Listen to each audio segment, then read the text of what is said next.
Very good morning everyone team. Yesterday post market analysis నేను record చేయడం కుదరలేదు. So first yesterday market update గురించి క్విక్గా ఒక 1 మినిట్లో డిస్కస్ చేసుకొని తర్వాత మనం ప్రీ మార్కెట్ గురించి డిస్కస్ చేద్దాం. అంటే ఈరోజు ప్రీ మార్కెట్ అండ్ ఈరోజు ప్రీ మార్కెట్లో చాలా ఇంపార్టెంట్ అప్డేట్స్ ఉన్నాయి. యూఎస్ మార్కెట్స్ పాజిటివ్గా క్లోజ్ అయినా గిఫ్ట్ నిఫ్టీ 160 పాయింట్లు గ్యాప్ డౌన్ ఓపెనింగ్ చూపెడుతుంది. దానికి ఉన్న మేజర్ రీజన్ ఏంటి అలానే ఇరాన్ వచ్చేసరికి ఒక బిగ్ వార్నింగ్స్ అయితే మాత్రం ఇస్తుంది. ఆ వార్నింగ్ అనేది యాక్షన్స్లో కానీ మారితే మాత్రం డెఫినెట్గా మార్కెట్స్ని బిగ్ వేలో డిస్టర్బ్ చేయడానికి అవకాశాలు ఎక్కువగా ఉంటాయి. సో వాటి గురించి కూడా మాట్లాడదాం. Same time gold and silver గురించి అండ్ అలానే కొన్ని ఇంపార్టెంట్ స్టాక్స్ ఉన్నాయి, వాటి గురించి కూడా డిస్కస్ చేద్దాం. వీడియో లెంత్ కొంచెం ఎక్కువ ఉండొచ్చు ఎందుకంటే ఎస్టర్డే మార్కెట్ ఈ రోజుదే అన్నీ కలిపి చెప్తున్నాను కాబట్టి.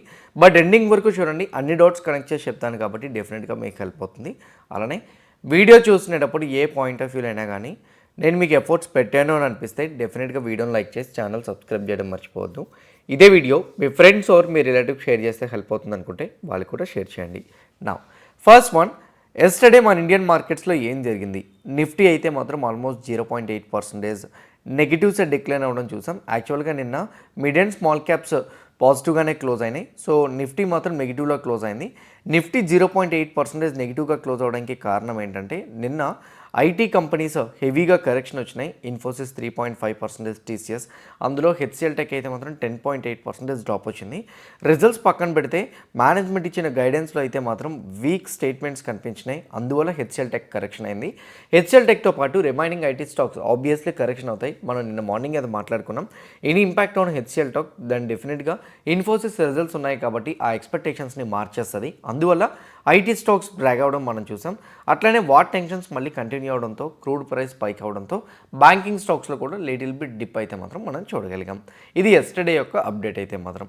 టెక్నికల్గా చూసుకుంటే ఇంపార్టెంట్ సపోర్ట్ లెవెల్స్ ఏవి బ్రేక్ అవ్వలేదు కాబట్టి వరీ అవ్వాల్సిన అవసరం అయితే లేదు. ఇది ఎస్టర్డే పరంగా. బట్ ఈరోజు మనం మార్కెట్కి ఎనాలిసిస్ చేసుకోవాలనుకుంటే ఫస్ట్ ఆఫ్ ఆల్ వచ్చేసరికి గ్లోబల్ మార్కెట్స్ దగ్గరికి వెళ్ళిపోతాం.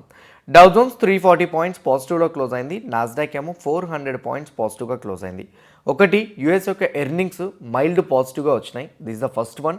సెకండ్ వన్ వచ్చేసరికి యూఎస్ యొక్క macro economic data points coming డేస్లో ఉన్నాయి. ఈ ఫ్రైడే రేపు ఈ రోజు వచ్చేసరికి జాబ్లెస్ క్లెయిమ్స్ డేటా ఉంది. సో రేపు వచ్చేసరికి సమ్ అదర్ డేటా పాయింట్స్ కూడా ఉన్నాయి. సో అవి పాజిటివ్ ఎక్స్పెక్టేషన్స్ ఉన్నాయి. థర్డ్ వన్ వచ్చేసరికి ట్రంప్ నిన్న ఒక బిగ్ అనౌన్స్మెంట్ చేశారు.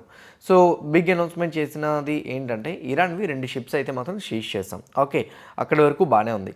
ఇంకోటి ఏం చెప్పారనంటే మీడియాలో మాట్లాడుతునేటప్పుడు ఇంకొక 36 నుంచి 72 గంటల్లో అంటే ఫ్రైడే మ్యాక్సిమం నేనైతే మాత్రం ఫ్రైడే ఈవినింగ్ లోపు పీస్ డీల్ ఏదైతే ఉందో అది మ్యాక్సిమం పాజిటివ్ వేలో క్లోజ్ చేయడానికి ప్రయత్నిస్తున్నాము అండ్ క్లోజ్ అయిపోతుంది కూడా అనేటట్టు అప్డేట్ అయితే మాత్రం ఇచ్చారు. ఏదైతే ఈ అప్డేట్ ఇచ్చారో దీనివల్ల యూఎస్ మార్కెట్స్ ఇంకొంచెం పాజిటివ్ సైడ్ అయితే మాత్రం మొమెంటం ఇవ్వడానికి హెల్ప్ అయినాయి. కరెంట్లీ డౌ జోన్స్ కానీ నాస్డాక్ కానీ రెండు కూడా పాజిటివ్గా క్లోజ్ అవ్వడానికి అయితే మాత్రం రీజన్స్ అయితే ఇదే. ఓకే, నా అదే పాజిటివ్ క్లోజ్ అయింది. యూరోప్ మార్కెట్స్ కూడా కొంత రికవరీ అవ్వడానికి హెల్ప్ అయింది. బట్ ఇప్పుడు సడన్గా నాస్డాక్ ఫ్యూచర్స్, డౌ ఫ్యూచర్స్, ఈవెన్ ఏషియన్ మార్కెట్స్ అన్ని నెగిటివ్ సైడ్ కరెక్షన్ అవుతున్నాయి. మీరు చూస్తే Japan market 0.8% negative, S&P ASX 200 negative and China markets కూడా లిటిల్ బిట్ నెగిటివ్లో ట్రేడ్ అవుతున్నాయి. ఇండెక్స్ ఫ్యూచర్స్లోకి వెళ్ళి చూస్తే డౌ ఫ్యూచర్స్ ఏమో 300 పాయింట్స్ నెగిటివ్లో ట్రేడ్ అవుతుంది. నాస్డాక్ ఫ్యూచర్స్ -91, యూరోపియన్ ఫ్యూచర్స్ ఏమో 1% నెగిటివ్ సైడ్ డిక్లైన్ అవుతున్నాయి. Gift Nifty 24,195. దీంతో కంపేర్ చేయొద్దు ఎందుకంటే ఇది 24,660, ఇది జూన్ ఫ్యూచర్స్. అందుకు ఎస్టర్డే మన నిఫ్టీ 50 క్లోజ్ అయిన మెయిన్ ఇండెక్స్ ప్రైస్ చూడండి 24,378.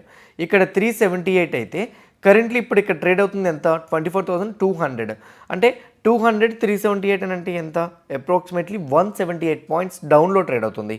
గిఫ్ట్ నిఫ్టీ ప్రెజెంట్ రైట్న 170 పాయింట్స్ నెగిటివ్ సైడ్ ఓపెన్ అయినట్టు చూపెడుతుంది. అసలు ఎందుకు గిఫ్ట్ నిఫ్టీ నెగిటివ్లో ఓపెన్ అవుతుంది? ఓకే, దానికి 2 కారణాలు ఉన్నాయండి. ఒకటి గ్లోబల్ పరంగా ఇంపాక్ట్ ఉంది. 2 నిన్న ఆర్బీఐ ఎంపీసీ మినిట్స్ రిలీజ్ చేశారు. అంటే మానిటరీ పాలసీ మీటింగ్ వేరు, మినిట్స్ వేరు. మినిట్స్ అంటే మానిటరీ పాలసీకి ముందు ఆర్బీఐ యొక్క డెసిషన్స్ని ఈ మినిట్స్ రూపంలో తెలియజేస్తూ ఉంటుందన్నమాట. సో నిన్న మన మార్కెట్ క్లోజ్ అయిపోయిన తర్వాత అవి రిలీజ్ అయినాయి. వాటిలో ఎక్కడ కూడా అంత పాజిటివ్ అప్డేట్స్ అయితే మాత్రం రాలేదు. సో అది మేజర్ పాయింట్. సో ఫస్ట్ అసలు గ్లోబల్ మార్కెట్స్లో ఏం జరిగింది అంటే న్యూస్ పరంగా ఈ వార్ పరంగా మాట్లాడుకుంటే ఇక్కడ మీరు క్లియర్గా చూస్తే నిన్న ఇరాన్ వాళ్ళు అయితే మాత్రం ఇండియా యొక్క షిప్స్ని రెండింటిని సీజ్ చేశారు. ఒకటినే సీజ్ చేశారు. సో అయితే అంతకు ముందు ఒకటి ఇండియా షిప్ని అయితే మాత్రం వెనక్కి పంపించారు. సో అట్లనే ఇంకొక షిప్ని అయితే మాత్రం కంప్లీట్గా సీజ్ చేయడం జరిగింది. ఇరాన్ సైడ్ తీసుకెళ్ళిపోయారు. అది గుజరాత్కి రావాల్సిన షిప్ అని చెప్తున్నారు. ఇంకోటి ఏంటంటే ఒకటి గుజరాత్కి రావాల్సిన షిప్, ఇంకోటి వచ్చేసరికి శ్రీలంకకి రావాల్సింది, ఇంకోటి సౌదీ అరేబియాకి వెళ్తున్నది. 3 షిప్స్ని అయితే మాత్రం ఇరాన్ వాళ్ళు కంప్లీట్గా అయితే మాత్రం సీజ్ చేసినట్టు తెలుస్తుంది. వాటిని ఇరాన్ సైడ్ మళ్లించారని చెప్తున్నారు. యుఎస్ వాళ్ళు ఇరాన్ వాళ్ళవి 3 ఆయిల్ ట్యాంకర్స్ని అయితే మాత్రం రీడైరెక్ట్ చేశామని చెప్తున్నారు. కానీ నిన్న ఒక న్యూస్ క్లెయిమ్ అవుతుంది. అది ఏంటంటే 34 షిప్స్ ఇరాన్ వాళ్ళు యుఎస్ కళ్ళు కప్పి తీసుకొని వెళ్ళిపోయారని చెప్పి. బట్ యుఎస్ వాళ్ళు దాని మీద అఫీషియల్గా స్టేట్మెంట్ ఏం చెప్పలేదు. ఒక్క షిప్ కూడా బయలుదేరలేదని చెప్తున్నారు. ఈ ఎలిగేషన్స్ అనేవి అలా ఉంటూనే ఉంటాయి. వీటి వల్ల మార్కెట్ అనేది ప్రెజెంట్ రైట్ నౌ ప్యానిక్ అయిందా అని మీరు అడగచ్చు. దీనివల్ల ప్యానిక్ అయింది కేవలం 10 to 15% వరకు మాత్రమే. సెకండ్ పాయింట్ ఏంటంటే ట్రంప్ 36 to 72 అవర్స్లో ఏదైతే మ్యాక్సిమం పీస్ డీల్ క్లోజ్ చేస్తామని చెప్పారో, పీస్ డీల్ పరంగా క్లోజ్ అయిపోతుందని చెప్పారో, అది ఒకసారి మీరు ఇక్కడ క్లియర్గా చూడండి. ఎక్కడైనా కానీ ఇరాన్ సైడ్ నుంచి ఈ పీస్ డీల్ కంప్లీట్ అయిపోతుంది అనేటట్టు స్టేట్మెంట్స్ ఉన్నాయా? మేము లేవు ఎక్కడ కూడా. ఇరాన్ వాళ్ళు అయితే మాత్రం డెడ్ లైన్ మీద మేము ఎటువంటి చర్యలు అయితే తీసుకోము. అంటే ఓకే డెడ్ లైన్ వచ్చింది, డెడ్ లైన్ అయిపోయింది, తొందరగా మనం డెసిషన్ తీసుకోవాలి, లేదా యూఎస్ వాళ్ళు మన మీద యుద్ధం చేస్తారు, అట్లాంటిది మేము భయపడట్లేదు. ఇంకో పక్క ఇజ్రాయిల్ వాళ్ళు నిన్న లెబనాన్ యొక్క జర్నలిస్ట్ ఇద్దరిని చంపేశారు. అంటే ఒకరు చనిపోయారు, ఇంకొకరు ఆల్మోస్ట్ లాస్ట్ స్టేజ్లో ఉన్నారు. సో ఇప్పుడు ప్రెజెంట్ రైట్ నౌ 10 రోజులు సీజ్ ఫైర్ వాళ్ళిద్దరు అనౌన్స్మెంట్ చేసుకున్నారు. ఈ 10 రోజులు సీజ్ ఫైర్ లోపే ఇజ్రాయిల్ మళ్ళీ అటాక్ చేయడం లెబనాన్ మీద మొదలుపెట్టింది. సో వాళ్ళ సీజ్ ఫైర్ కూడా యాజ్ ఆఫ్ నౌ అయితే మాత్రం ఉల్లంఘించినట్టే. That is the first update. Second update వచ్చేసరికి యుఎస్ చేస్తున్న స్టేట్మెంట్స్కి ఇరాన్ ఏది కూడా అంగీకరించట్లేదు. మేము అఫీషియల్గా చెప్పినంత వరకు నమ్మొద్దని చెప్పింది. So uncertainty as of now ఇంకా పెరుగుతుంది. అందువల్ల క్రూడ్ ఆల్మోస్ట్ 100కి స్పైక్ అయిపోయింది. This is the major concern for hour markets. Okay, even US markets కూడా డిక్లైన్ అవ్వడానికి మీరు క్లియర్గా చూస్తే బ్రెంట్ ఆయిల్ 102.59 దగ్గర ట్రేడ్ అవుతుంది. క్రూడ్ ఆయిల్ WTI 93.73 దగ్గర అయితే మాత్రం ట్రేడ్ అవుతుంది. 100 మార్క్ ఎప్పుడైతే బ్రెంట్ ఆయిల్ క్రాస్ అయిందో దట్ ఈస్ ఆబ్వియస్లీ సైకలాజికల్ నెంబర్ని క్రాస్ అయింది కాబట్టి ఇండియన్ మార్కెట్స్ పైన ఇంపాక్ట్ అయితే మాత్రం ఉంటుంది. అది rising crude price which is negative for Indian market, falling crude price which is positive for Indian market. So this the another point. Third one మీరు thumbnail మీద చూసారు, ఇరాన్ బిగ్గెస్ట్ వార్నింగ్ ఇచ్చిందని. ఇది వరకే వాళ్ళు మార్చ్లోని వార్నింగ్ ఇచ్చారు. ఇప్పుడు ప్రెజెంట్ రైట్ నౌ ఇంప్లిమెంటేషన్ చేయడానికి రెడీగా ఉన్నామని చెప్తున్నారు. లాస్ట్ ఇయర్ లెబనాన్ వాళ్ళు అయితే మాత్రం ఇజ్రాయిల్ మీద కోపంతో అండర్ గ్రౌండ్స్లోని ఇంటర్నెట్ కేబుల్స్ని కట్ చేస్తే 2 నెలల నుంచి 3 నెలల వరకు మిలిటరీ వాళ్ళు వాటిని కంప్లీట్గా సార్ట్అవుట్ చేయడానికి టైం పట్టింది. యాక్చువల్గా ఈ అండర్ గ్రౌండ్ కేబుల్స్ కానీ కట్ చేస్తే ఏం జరుగుతుంది? పర్షియన్ గల్ఫ్లోని 17 నుంచి 30% వరకు, 17 to 30% వరకు ఇంటర్నెట్ అనేది మ్యాక్సిమం ఇంటర్నెట్ అనేది ఆ పర్షియన్ గల్ఫ్ నుంచి 17 to 30% వరకు అయితే మాత్రం పాస్ ఆన్ అవుతుంది. ఓకే, మనకి ఇంటర్నెట్ అనేది 2 కేటగిరీస్లో ఉంటుందండి. ఒకటి అండర్ వాటర్ అంటే సముద్రం లోపల, ఇంకోటి శాటిలైట్ ద్వారా ఎయిర్లైన్స్కి రిమైనింగ్ వాటికి వెళ్తుంది. అండర్ గ్రౌండ్లో ఉన్న ఇంటర్నెట్ కేబుల్స్ నుంచి వచ్చే పాసేజ్ ఏదైతే ఉందో ఇంటర్నెట్ పాసేజ్, దాని నుంచే మనం ఇప్పుడు ప్రెజెంట్ అయితే అందరం ఇంటర్నెట్ యూజ్ చేస్తున్నాం. వీటి వల్ల మేజర్గా ఏషియన్ కంట్రీస్కి అండ్ సేమ్ టైం వచ్చేసరికి ఓమాన్కి, యుఏఈకి, సౌదీ అరేబియాకి వీటన్నిటికీ బిగ్ నెగిటివ్. అండ్ ఇంకోటి ఏంటంటే గల్ఫ్ కంట్రీస్కి నెగిటివ్గా మారిందంటే మాత్రం ఎంటైర్ అదర్ కంట్రీస్ కూడా ఇంపాక్ట్ పడుతుంది. ఎందుకంటే అక్కడ ఏఐ ఇన్ఫ్రాస్ట్రక్చర్ హబ్స్ ఉన్నాయి. వాటికి మేజర్గా వాటితో టెక్ జైంట్స్, పెద్ద tech Giants Amazon, Microsoft, Google లాంటి కంపెనీస్ అయితే మాత్రం వాటికి బ్యాకప్గా ఉన్నాయి. ఫినాన్షియల్ ట్రాన్సాక్షన్స్ ఆగిపోతాయి, ఈమెయిల్స్, వీడియో కాల్స్ ఏవి కూడా జరగవు. ఇవన్నీ కూడా బిగ్ ఇంపాక్ట్ క్రియేట్ చేస్తాయి. దీనివల్ల మళ్ళీ ఎకనామిక్ డిస్రప్షన్ పెరగడానికి అవకాశాలు ఎక్కువగా ఉంటాయి. ఇప్పుడు ప్రెజెంట్ రైట్ నౌ ఏఐ మీద చాలా వరకు డిపెండ్ అయ్యి ఉంది. ఏఐకి ప్రాపర్ ఇంటర్నెట్ కనెక్షన్స్ సిగ్నల్స్ కానీ తగ్గిపోయిందని అంటే మాత్రం 30% డిస్రప్షన్ అవ్వడానికి అవకాశాలు ఎక్కువగా ఉంటాయి. These an another concern. Okay, ఒకటి క్రూడ్ ఆయిల్ పెరిగిపోవడం, 2 ట్రంప్ చేసిన క్లెయిమ్స్ని ఇరాన్ వాళ్ళు రిజెక్ట్ చేయడం, 3 ఇరాన్ షిప్స్ని వాళ్ళు బ్లాకెట్ చేసినంత వరకు ఈ సీజ్ ఫైర్కి ముందుకు రామని ఇరాన్ వాళ్ళు చెప్పడం, 4 ఇంటర్నెట్ కేబుల్స్ని పర్షియన్ గల్ఫ్లో కట్ చేస్తామని చెప్పడం. ఈ బిగ్ పాయింట్స్ వల్ల, ఈ అప్డేట్స్ అన్నిటి వల్ల US futures negative side turn అయిపోయినాయి. గిఫ్ట్ నిఫ్టీ కూడా నెగిటివ్ సైడ్ టర్న్ అయిపోయింది. మనం మాట్లాడుకుంటున్న టైంలో గిఫ్ట్ నిఫ్టీ ఇంకో 15 పాయింట్స్ డిక్లైన్ వచ్చేసింది. Okay, so this is an major points. ఉన్న నెగిటివ్ పాయింట్సే ఎక్కువ ఉన్నాయనంటే, గ్లోబల్ పరంగానే నెగిటివ్ పాయింట్స్ ఉన్నాయనేటప్పుడు అవుట్ ఆఫ్ సిలబస్ క్వశ్చన్స్, ఎగ్జామ్కే తక్కువ ప్రిపేర్ అయ్యమనేటప్పుడు అవుట్ ఆఫ్ సిలబస్ క్వశ్చన్స్ ఏమైనా వస్తే మనకి ఎట్లా ఉంటుంది, బ్లాంక్ ఫేస్ పెట్టుకొని ఎంటీ పేపర్ని ఇచ్చేయాల్సి వచ్చింది. ఎగ్జాక్ట్లీ ప్రజెంట్ రైట్ నౌ జరిగింది అదే. ఆర్బీఐ ఎంపీసీ మినిట్స్, నిన్న ఎంపీసీ మినిట్స్లో జరిగిన దాని ప్రకారంగా ఆర్బీఐ చెప్తున్నది ఏంటంటే, ప్రెజెంట్ ఇండియన్ మార్కెట్స్ మీద కొంతవరకు ఎనర్జీ ప్రైజెస్ పెరగడంతో, అలానే ఇంటర్నేషనల్ ఫ్లైట్స్ అంటే ఇంపోర్ట్ ఎక్స్పోర్ట్స్ పరంగా ఏదైతే జరుగుతున్నాయో సప్లై డిస్రప్షన్స్, దానివల్ల ఇన్సూరెన్సెస్ కాస్ట్స్ కూడా పెరిగిపోతున్నాయి. కాబట్టి ఆబ్వియస్లీ షిప్స్కి చాలా హ్యూజ్ ఇన్సూరెన్స్ ఉంటుందండి. ఆ ఇన్సూరెన్సెస్ కాస్ట్స్ పెరిగిపోతున్నాయి ఇప్పుడు గ్లోబల్ పరంగా అన్సర్టెనిటీస్ పెరిగేసరికి. ఎందుకంటే ఏ షిప్ ఎప్పుడు ఎవరు ఫెయిల్ చేస్తారో తెలీదు. ఓకే, ఈ ఇన్సూరెన్సెస్ కాస్ట్స్ పెరుగుతున్నాయి, ఎనర్జీ ప్రైజెస్ పెరుగుతున్నాయి, ఇంటర్నేషనల్ ఫ్లైట్ డిస్రప్షన్స్ అవుతున్నాయి, సప్లై డిస్రప్షన్స్. వీటన్నిటి వల్ల నెక్స్ట్ కమింగ్ ఫైనాన్షియల్ ఇయర్ 27కి అయితే మాత్రం 4.6%కి ఇన్ఫ్లేషన్ వెళ్ళడానికి అవకాశాలు ఉంటాయని ఫస్ట్ స్టేట్మెంట్ ఇచ్చారు. సెకండ్ వన్, ఎల్నినో అంటే ఏంటంటే, సింపుల్ చెప్పాలంటే మనకి సమ్మర్ క్లైమేట్ ఎట్లా ఉంటుంది అనేది ఈ ఎల్నినో వచ్చేసరికి ప్రతిసారి కూడా వెదర్ రిపోర్ట్స్ని ఇస్తుంది. వాళ్ళు ఇచ్చిన వెదర్ రిపోర్ట్ అయితే లాస్ట్ 1 డికేడ్లో ఎప్పుడు కూడా లేనంత సమ్మర్ హీటప్ మనం చూస్తామని చెప్తున్నారు. దీనివల్ల అగ్రికల్చర్ రిలేటెడ్గా ఇన్కమ్ అనేది మ్యాక్సిమం ఇంపాక్ట్ పడే అవకాశాలు అయితే మాత్రం ఉంటుంది. ఈ రెండింటి వల్ల ఇండియా యొక్క ఎకానమీ అయితే మాత్రం లిటిల్ బిట్ డిఫికల్ట్ ఫేజెస్లోకి వెళ్ళొచ్చు. సో దీనివల్ల మేబీ మనం ఇన్ఫ్లేషన్ పెరగడానికి అయితే మాత్రం ముందుగానే ప్రిపేర్ అయ్యి ఉండాలి. ఇన్ఫ్లేషన్ పెరగడానికి అయితే మాత్రం ఛాన్సెస్ ఎక్కువగా ఉన్నాయని అప్డేట్ ఇచ్చారు. దీనివల్ల gift Nifty gap down open అయిందని నేను అనుకోవట్లేదు, కానీ ఇది కూడా one of the reason gift నిఫ్టీని ఇంకొంచెం డ్రాగ్ చేయడానికి. ఎందుకంటారా, ఇట్లా ఎప్పుడైనా మీకు అనిపించినప్పుడు ఏడిఆర్స్ని చూడండి. మన ఇండియన్ స్టాక్స్ అమెరికాలో ట్రేడ్ అనేవి. ఇన్ఫోసిస్ 4% కరెక్షన్ అయింది. నిన్న 3.5% మన ఇండియన్ మార్కెట్లో ఫాలో అయింది. అంటే ఐటీ స్టాక్స్ డిక్లైన్ కంటిన్యూ అవుతుంది. విప్రో 0.94% నెగిటివ్. నా హెచ్డిఎఫ్సి బ్యాంక్ నిన్న ఎలా క్లోజ్ అయిందో చూడండి, 1.46 ICICI bank. So banking stocks పరంగా హెచ్డిఎఫ్సి బ్యాంక్ 1.3 సేమ్ ఫ్లాట్లో కంటిన్యూ అయింది. ఐసిఐసిఐ బ్యాంక్ లిటిల్ బిట్ నెగిటివ్లోనే ఉంది, కంటిన్యూ అవుతున్నాయి. As of no currently updates పరంగా చూసుకుంటే మాత్రం ఏడిఎస్ కూడా నెగిటివ్ సైడే ఉన్నాయి. ఓకే, వీటన్నిటి పరంగా మనం డిస్కస్ చేసుకుంటే మాత్రం ఇండియన్ మార్కెట్స్ మీద అయితే మాత్రం RBI minutes, global updates and crude oil పెరగడం ఇవి నెగిటివ్ సైడ్ డ్రాగ్ చేస్తున్నాయని మనకు అర్థమవుతుంది. అండ్ మోర్ ఓవర్ ఎఫ్ఐఏ పరంగా చూసుకుంటే yesterday FIA turn to selling side 2078 crores మార్కెట్లో సెల్ చేస్తే డిఏ 1048 crores మార్కెట్లో సెల్ చేయడం జరిగింది. ఈవెన్ ఇన్ఫ్యాక్ట్ ఈ FIA and proprietary traders bill చేసిన డేటా పరంగా చూసుకుంటే 1.83 lakh positions day before yesterday short covering చేశారు ఒక 10% పొజిషన్స్ని. బట్ ప్రెజెంట్ రైట్ నౌ ఇదే 1.83 lakh పొజిషన్స్ ఇక్కడ 9366 అండ్ ఇంకొంచెం సెల్లింగ్ సైడ్ పొజిషన్స్ని యాడ్ చేయడమే జరిగింది.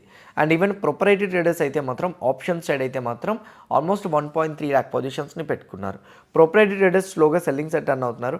ఎఫ్ఐఐ కూడా index futures side strong బీరిష్ side turn అవుతున్నారు. ఈ డేటా అనేది మార్కెట్లో నెగిటివ్ సైడ్ డ్రాగ్ చేయడానికి అవకాశాలు ఎక్కువ ఉండేటట్టు అయితే మాత్రం కనపడుతుంది. నా ఈరోజు మార్కెట్స్ పరంగా ఏం జరిగే ప్రాబబిలిటీస్ ఉంటాయి అనే దాని గురించి మాట్లాడుకుంటే, today is an Thursday, obviously Sensex expiry అనేది ఉంటుంది. నిన్న నిఫ్టీలో ఒక పాయింట్ మనం మాట్లాడుకున్నాం మార్నింగ్ ప్రీ మార్కెట్లో ఎప్పుడు కూడా ఫ్యూ క్యాండిల్ స్టిక్ ప్యాటర్న్స్ బట్టి, సపోర్ట్ అండ్ రెసిస్టెన్సెస్ లెవెల్స్ బట్టి మనం డిస్కస్ చేయొచ్చని. డోజీ క్యాండిల్ ఫామ్ అయింది on the top of the trend. దాని తర్వాత next candle bullish candle form అయింది. దాన్ని బట్టి మనకు అర్థమైంది ఓకే బయర్స్ మార్కెట్లో విన్ అయ్యారని. బట్ ఎప్పుడైతే మార్కెట్ అనే గ్యాప్ డౌన్తో ఓపెన్ అయిందో బయర్స్ విన్ అయినప్పుడు ఏదైతే స్ట్రాంగ్ క్యాండిల్ ఫామ్ చేశారో విన్ అయ్యారని మనం అనుకున్నామో ఆ క్యాండిల్ యొక్క లో మార్క్ చేసుకున్నాం మనం. Right now market is trying to open with gap down. Open అయినప్పుడు మీకు ఒక ట్రెండ్ రివర్స్ అవుతూ హయ్యర్ హైస్ని ఫామ్ చేసుకుంటూ మీకు మూవ్ ఆన్ అవుతునేటప్పుడు ఓకే ఎప్పుడైనా కానీ రీసెంట్ స్వింగ్ లోస్ ఏవైతే ఉన్నాయో వాటిని మనం చెక్ చేసుకుంటాం. తర్వాత ఈ స్వింగ్ హైస్ ఏవైతే ఉన్నాయో వాటిని మనం చూసుకుంటాం. సో నిఫ్టీ ఒకవేళ కానీ గ్యాప్ డౌన్తో ఓపెన్ అయితే మాత్రం దిస్ ఈజ్ ద లో. ఎందుకు అని అంటే స్వింగ్లో బికాస్ రీసెంట్గా మార్కెట్ బుల్లిష్ సైడ్ మూవ్ అవుతున్నప్పుడు హయ్యర్లో ఇదే మనకి ఫామ్ చేసింది. ఇదిగోండి ఇదే కదా హయ్యర్లో. సో ఎనీథింగ్ ఈ హయ్యర్లో లెవెల్ కానీ 24,100 లెవెల్ కానీ బ్రేక్ అయితే మాత్రం మ్యాక్సిమం నిఫ్టీ 50లో 23,757 వరకు డిక్లైన్ చూడడానికి అవకాశాలు ఉన్నాయి. ఒకవేళ కానీ 24,100 లెవెల్ కానీ బ్రేక్ అవ్వకపోతే మాత్రం మేబీ మార్కెట్ వచ్చేసరికి ఇక్కడ గ్యాప్ డౌన్తో ఓపెన్ అయ్యి కొంత రికవరీ అవ్వచ్చు. గుర్తుపెట్టుకోండి, ఎప్పుడైనా కానీ గ్యాప్ డౌన్తో ఓపెన్ అయినప్పుడు 100% రికవరీ అయిపోతే మాత్రం there will be an high chance day మొత్తం రేంజ్ బౌండ్లో ఉండిపోతుంది. రికవరీ అయ్యాక 50% రికవరీ అయ్యి డిక్లైన్ అవ్వడం స్టార్ట్ అయితే మాత్రం మళ్ళీ ఫాలో అవడానికి ఛాన్సెస్ ఎక్కువగా ఉంటాయని అర్థం. సో దీన్ని బట్టి ట్రేడ్ సెటప్ ప్రిపేర్ చేసుకోండి. సెన్సెక్స్ ఎక్స్పైరీ ఉంది, సేమ్ టైం గ్లోబల్ పరంగా అన్సర్టెనిటీస్ ఇంకా అట్లానే ఉన్నాయి కాబట్టి కొంచెం కాషియస్గా అయితే మాత్రం ఉండండి. సో వాటి బట్టి ట్రేడ్ చేయడానికి ప్రిపేర్ చేసుకోండి. సెన్సెక్స్ పరంగా అయితే మాత్రం 77,574 సపోర్ట్ లెవెల్ అండ్ ఎనీథింగ్ 77,574 బిలోకి మార్కెట్ కానీ గ్యాప్ డౌన్తో ఓపెన్ అయినా లేకపోతే ఈ లెవెల్స్ దగ్గర గ్యాప్ డౌన్తో ఓపెన్ అయినా సేమ్ అనాలిసిస్ 50% రికవరీ అయితే మళ్ళీ ఫాల్, 100% రికవరీ అయితే మాత్రం డే మొత్తం కన్సల్టేషన్లో చూడడానికి సెన్సెక్స్కి అయితే మాత్రం మ్యాక్సిమం ఛాన్సెస్ ఉండడానికి ప్రాబబిలిటీస్ అయితే మాత్రం ఉన్నాయి. ఇది సెన్సెక్స్ పరంగా అప్డేట్ అయితే మాత్రం. Now when it comes to the bitcoin present right no 78,000 దగ్గర ట్రేడ్ అవుతుంది. ఈక్విటీ మార్కెట్స్లో నిన్న యూఎస్ మార్కెట్స్ పాజిటివ్ సైడ్ వెళ్ళడం అండ్ సేమ్ టైం అంతగా అన్సర్టెనిటీ లేనట్టు కనిపించడంతో మళ్ళీ బిట్ కాయిన్ అయితే మాత్రం ఇంపార్టెంట్ రెసిస్టెన్స్ లెవెల్ని అయితే మాత్రం ట్రిగ్గర్ చేసింది. సో నా పాయింట్ ఆఫ్ వ్యూలో వన్స్ ఇది బ్రేక్ అవ్వడానికి బ్రేక్ అవ్వడానికి ట్రై చేస్తుంది, బట్ బ్రేక్ చేస్తే మాత్రం 84,000 వరకు నెక్స్ట్ మూమెంటం అనేది నా పర్సనల్ ఒపీనియన్. ఎనీథింగ్ 78,000 లెవెల్ కానీ బ్రేక్ చేస్తే మాత్రం 84,000 వరకు మూమెంటం చూడడానికి ప్రాబబిలిటీస్ ఉంటాయి. అండ్ మోర్ ఓవర్ ఒకవేళ కానీ 78,000 లెవెల్ కానీ బ్రేక్ అవ్వకపోతే డౌన్ సైడ్ ఫాలో వచ్చి సపోర్ట్ లెవెల్ ఇప్పుడు ప్రెజెంట్ రైట్ నా ఏదైతే ఉందో దీన్ని రీటెస్ట్ చేయడానికి అవకాశాలు ఎక్కువ ఉంటాయి. యూఎస్ మార్కెట్స్ కానీ మైనర్ డిప్ అయితే బిట్ కాయిన్ అంతగా రియాక్ట్ అవ్వదు, కానీ మేజర్గా కానీ కరెక్షన్ అయినా లేదా అన్సర్టెనిటీస్ గ్లోబల్ పరంగా పెరిగినా కానీ బిట్ కాయిన్లో మళ్ళీ ప్రాఫిట్ బుకింగ్ చూస్తాం, బట్ అప్ సైడ్ మళ్ళీ పెరగడానికి ప్రాబబిలిటీస్ కూడా ఉంటాయి. ఓకే, సో మరీ ఈక్విటీ మార్కెట్స్ రిస్క్ అనుకునేటప్పుడు mostly bitcoin, gold and silver వైపే ఇన్వెస్ట్మెంట్స్ వెళ్తూ ఉంటాయి. అయితే రూపీ వీక్ అయితే మాత్రం గోల్డ్ వైపు వెళ్ళదు. ఓకే, గోల్డ్ మీరు చూడండి ప్రెజెంట్ రైట్ నౌ డిక్లైన్ అవుతుంది రూపీ వీక్ అవ్వడం వల్ల. ఎకానమీ డిస్టర్బ్ అవుతుంది అని అంటే మాత్రం ఆర్బీఐ కాదు ఈవెన్ ఫెడ్ కూడా ఇంట్రెస్ట్ రేట్స్ని కట్ చేయరు. అట్లాంటిది అనిపించినప్పుడు గోల్డ్లో ఇన్వెస్ట్మెంట్స్ ఎక్కువ వెళ్ళవు. ప్రెజెంట్ లో ఏదైతే ఉందో 4,700 this an important. Anything 4,700 to 650 zone అనేది ఇంపార్టెంట్. ఇది కానీ బ్రేక్ అయితే మాత్రం గోల్డ్లో ఫర్దర్గా 4,350 వరకు డిక్లైన్ చూడడానికి అవకాశాలు ఎక్కువగా ఉంటాయి. So let's wait and watch ఈ జోన్కి బ్రేక్ చేస్తుందా లేదా అనేది. ఎనీథింగ్ ఈ జోన్ కానీ డౌన్ సైడ్ బ్రేక్ చేస్తే మనం ఫాల్ చూడొచ్చు, బ్రేక్ చేయకపోతే మనం ఫాల్ చూడడానికి చాలా తక్కువ ప్రాబబిలిటీస్ ఉంటాయనేది నా personal opinion. When it comes to the silver, okay, when it comes to the silver పరంగా అయితే మాత్రం 76 ఇంపార్టెంట్ సపోర్ట్ లెవెల్, ఆల్మోస్ట్ 76 దగ్గరికి రీటెస్ట్ చేయడానికి వస్తుంది సిల్వర్. ఎనీథింగ్ ఈ 76 లెవెల్ కానీ బ్రేక్ చేస్తే మాత్రం మేబీ సిల్వర్ 66 వరకు ఫాల్ రావచ్చు. 76 లెవెల్ కానీ బ్రేక్ చేయకపోతే ఇక్కడ నుంచి బౌన్స్ అవడానికి ఛాన్స్ ఉంటుంది. సిల్వర్ అండ్ గోల్డ్ రెండు కూడా మేక్ ఆర్ బ్రేక్ లెవెల్స్ దగ్గర ఉన్నాయి. మ్యాక్సిమం బ్రేక్ చేయడానికి ట్రై చేస్తున్నాయి. ఆ బ్రేక్ చేస్తే మాత్రం హెవీ బీరిష్ షెడ్ చూస్తాం. గోల్డ్ అండ్ సిల్వర్లో మీరు నైట్ 11:40 అయితే ఎంసీఎక్స్లో ట్రేడ్ చేయడం అనేది ఆగిపోతుంది. కానీ మీరు 24/7 గోల్డ్ అండ్ సిల్వర్లో ట్రేడ్ చేయాలనుకుంటే మాత్రం కింద కామెంట్ బాక్స్లో నేను డెల్టా ఎక్స్చేంజ్ రిఫరల్ లింక్ ఇచ్చాను. ఆ లింక్ క్లిక్ చేసి అకౌంట్ ఓపెన్ చేసుకుంటే డెఫినెట్గా మీరు 24/7 ట్రేడ్ చేసుకోవడానికి ఛాన్స్ అయితే మాత్రం ఉంటుంది.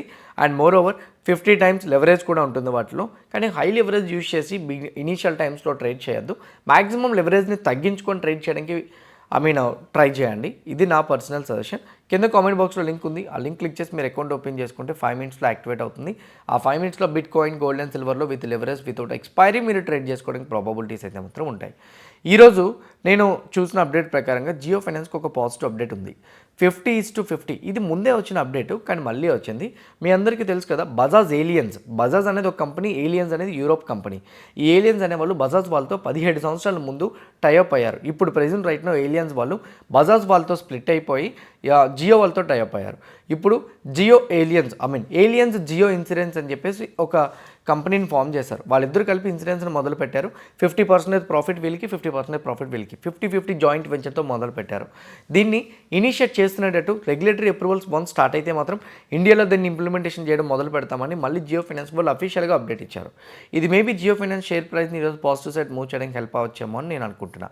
డెల్టా కార్పొరేషన్ ఎర్నింగ్స్ వచ్చినాయి, 90% నెట్ ప్రాఫిట్ డిక్లైన్ వచ్చింది. కాబట్టి మేబీ ఈ స్టాక్ ఈరోజు నెగిటివ్ సైడ్ కరెక్షన్ చూస్తున్నా మనం ఆశ్చర్యపోవాల్సిన అవసరం లేదు. అండ్ మోర్ ఓవర్ ఇంకోటి ఏంటంటే ఈ కంపెనీలోని రిజల్ట్స్ తక్కువ రావడానికి వన్ టైం గెయిన్ 212 crores ఉందని చెప్తున్నారు ప్రీవియస్ ఇయర్ది. ఓకే, దాని తర్వాత ఎల్టీటీఎస్ కంపెనీ నెంబర్స్ అయితే మాత్రం న్యూట్రల్ విత్ పాజిటివ్గా వచ్చినాయి. రెవెన్యూ 2.5% ఇంప్రూవ్ అయింది. EBITDA 5.5, margins 40 basis points, net profit 9.7% improvement వచ్చింది ఎల్టీటీఎస్కి అయితే మాత్రం. ఓకే 40 రూపీస్ డివిడెండ్ కూడా ఇచ్చారు. అండ్ రాజీవ్ గుప్తా గారిని అయితే మాత్రం ఎగ్జిక్యూటివ్ డైరెక్టర్గా సిఎఫ్ఓగా 3 ఇయర్స్కి అయితే మాత్రం వాళ్ళు అపాయింట్ చేసినట్టు క్లారిటీ కూడా ఇచ్చారు. ట్రెంట్ కంపెనీ ఎర్నింగ్స్ కంప్లీట్ పాజిటివ్గా వచ్చినాయి. రెవెన్యూ 20% పెరిగింది, EBITDA 40%, margin 260 basis points, net profit 30% పెరిగింది. ట్రెంట్ నెంబర్స్ అయితే పాజిటివ్గా వచ్చినాయి, కానీ రిజల్ట్స్ రాకముందే ట్రెంట్ బాగా పెరిగిపోయింది. సో ఇప్పుడు ఎలా రియాక్ట్ అవుతుంది అనేది మనం చూడాలి. SBI life insurance net premium 16% పెరిగితే నెట్ ప్రాఫిట్ 1.1% డిక్లైన్ వచ్చింది. మేబీ క్లెయిమ్ రేషియో ఎక్కువ ఉండొచ్చు. ప్రీమియం కలెక్షన్స్ ఎక్కువ ఉన్న ప్రాఫిట్ తక్కువ వచ్చింది అని అంటే క్లెయిమ్స్ ఎక్కువ ఉండొచ్చు, దానివల్ల సో ప్రాఫిట్ డిక్లైన్ అయ్యి ఉండొచ్చు అని నేనైతే అనుకుంటున్నా. ఇవి మేజర్గా ఉన్న అప్డేట్స్ అయితే మాత్రం ఒరాకిల్ ఫైనాన్స్ సర్వీసెస్ నెంబర్స్ కూడా పాజిటివ్గా వచ్చినాయి. నెట్ ప్రాఫిట్ 38% ఇంప్రూవ్ అయింది. ఈవెన్ సెకండ్ ఇంటర్మ్ డివిడెండ్ కింద 270 రూపీస్ పర్ షేర్ అయితే మాత్రం అనౌన్స్ చేశారు. రెవెన్యూ 5% ఇంప్రూవ్ అయింది, ఎబిటా 29.5% పెరిగింది, మార్జిన్స్ 950 బేసిస్ పాయింట్స్ పెరిగినాయి. ఇది కూడా పాజిటివ్గా తీసుకోవచ్చు. ఓకే, సో మేజర్గా ఉన్న అప్డేట్స్ చెప్పాను, ఇంకా చాలా అప్డేట్స్ ఉన్నాయి, బట్ నిఫ్టీని బ్యాంక్ నిఫ్టీని ఇంపాక్ట్ చేసే అప్డేట్స్ అయితే కాదు అవి. సో రిమైనింగ్ ఉన్నవి ఏమైనా ఉంటే మాత్రం ఈవినింగ్ పోస్ట్ మార్కెట్ అనాలిసిస్లో నేను మీకు అనలైజ్ చేసి చెప్తాను. పోస్ట్ మార్కెట్ రికార్డ్ చేయలేకపోవడానికి కారణం వచ్చేసరికి ట్రావెలింగ్లో ఉన్నా, సో దానివల్ల టైం దొరికినప్పుడల్లా ప్రీ మార్కెట్ ఇవ్వడానికి ట్రై చేస్తున్నాను, బట్ పోస్ట్ మార్కెట్ టైం ఉండట్లేదు. హోప్ మీరు అర్థం చేసుకుంటారని అనుకుంటున్నా. Thank you. అండ్ ఎవ్రీథింగ్ మీకు అనాలిసిస్ మొత్తం అర్థమైంది అనుకుంటే వీడియోని లైక్ చేయండి. ఛానల్ని ఇంకా సబ్స్క్రైబ్ చేసుకోకుండా వీడియో చూస్తూ ఉంటే ఛానల్ కూడా సబ్స్క్రైబ్ చేసుకోండి. ఇదే వీడియో మీ ఫ్రెండ్స్ ఆర్ మీ రిలేటివ్ షేర్ చేస్తే హెల్ప్ అవుతుంది అనుకుంటే వాళ్ళు కూడా షేర్ చేయండి. See all today evening at 5 PM in post market analysis. All the best everyone. Bye bye.